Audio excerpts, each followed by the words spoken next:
Welcome back. It's time for another review, as you might have already guessed, and if you haven't already seen it behind me, yeah, the title said it all.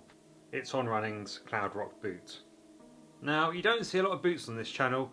We've had the Adidas Free Hiker, which was more of a trainer than a boot in terms of its makeup and how it feels, whereas the Cloudrock definitely feels more like a traditional walking boot. It's a lot sturdier, there's a lot more support in the collar that goes around your ankle. Even the actual flexibility is significantly reduced. If you were to compare them, this is more hiking boot than trainer, and the Adidas Free Hiker is more trainer than boot. But now that we've cleared that up, let's have a look at this. So for starters, it's 180 quid. It's part of the On family, and you may have seen in the last couple of days I've launched my Cloud Flow review for their racing road shoe, and last year I reviewed their Cloud Venture Peak, their lightweight trail running shoe. For anyone wondering, you can get this in other colours. It does come in a black and I believe a blue as well, potentially. Check the website. You don't have to go for the beige Desert Storm look that you're also worrying about cleaning all the time to keep clean. Though I have to say, when I first got it, I was like, it's the third pair of light coloured shoes I've been sent by On. What's going to happen? And these have held up better than the other two because they're not white. So these have had mud on them. I've brushed it off. They're still going strong. They don't look fatigued in the way the others do. So underneath, as many of these reviews starts, you've got the outsole. Now this is the pod system. This gives you lots and lots of different pods, and actually this time you've also got a central groove which has got more traditional grip in it.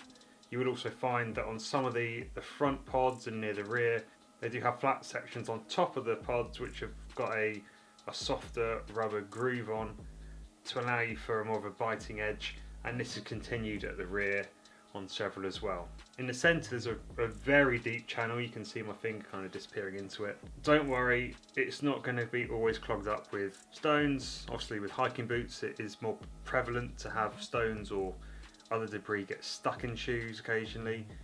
This, from what I've used, is no worse than other things I have used, though it will always depend on what terrain you're utilising on. The Cloud Tech pods themselves are not like the running shoes, they're actually very rigid. And that's one thing I would say with the shoe. It does have quite a rigid feel in comparison to that classic Cloud Tech formula. This is definitely built more for durability and to take on terrain rather than mould into it and flow you through it. As found in the Cloud Flow, say that road running shoe, this also has the speed board. It is a stiffer version, and I think this is also combined with the outsole that makes it this stiff, but it is a stiff shoe. So this is why I'm saying it's more of a traditional boot than a trainer adapted to a boot, because you do have that rigidity.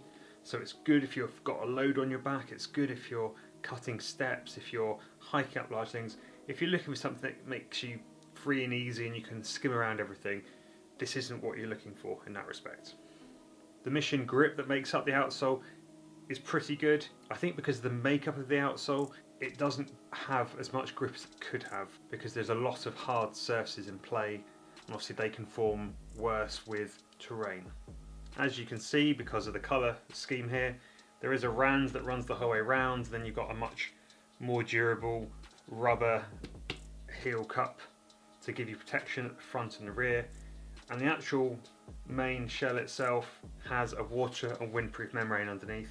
I have walked through water in these, I've submerged them and they haven't let water in. Now I haven't stood there for hours, but from rain and from groundwater there has been no ingress. My socks have been nice and dry and my feet have been very happy for it. The toe box gives enough room to move your feet around. It's certainly, you're not going to be wiggling your toes around and playing games, but there's room there that you're not going to feel compressed and condensed and have any hot spots. Now we mentioned the heel cup, and it's pretty aggressive, it's pretty big, it holds you in place. You've got these nice big EVA foam patches to secure your ankle around the top, and this is met with the tongue as well, so it really does form this big barrier to things getting in. And with that you can see there's these two metal eyelets that give you the options of really hunkering down your boots. So you can either run them through the outside of both like a traditional boot. As they come, they're set up with this internal eyelet, so you've only got one hook. So you've got two options. You can have ultra secure with 2 locking loops on either side, or you can just run it through and there's an internal metal eyelet that gives you that option. And it's a nice thing to have options, especially given lacing can make or break a boot in terms of your fit. You've got a couple of welded overlays to give you structure, and you've got also one on the tongue, so when everything's cinched in, the midfoot holds itself down and it allows it to work as one. And overall, it is a comfy boot. They're light at being under half a kilo each, so for a walking boot that's light, and this is where you're getting that trainer element to it. So the construction is built, say, from a trainer, but whereas, as I've mentioned earlier, the Adidas went on that pure trainer side, this has gone more traditional walking boot, but you're gaining the lightness and the technology from the shoe. So where does the Cloudrock sit?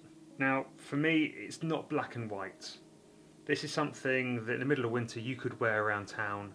You can keep dry feet, warm feet. You can be comfortable. You can take it off-road, and I did take it off-road. I would say this is more for me, something I'm looking to spend longer hikes with rowdier, hardier terrain, whereas the free hiker, which is, let's say, my main reference point here, you feel a lot more of the trail. For moving fast, for moving light, for summer days out, skipping up rocks, I picked the free hiker. For this, because it's a waterproof boot, and because of the membranes, because of the structure of it, I'd prefer this more as a winter boot, and for those days where just the weather is going to be grim.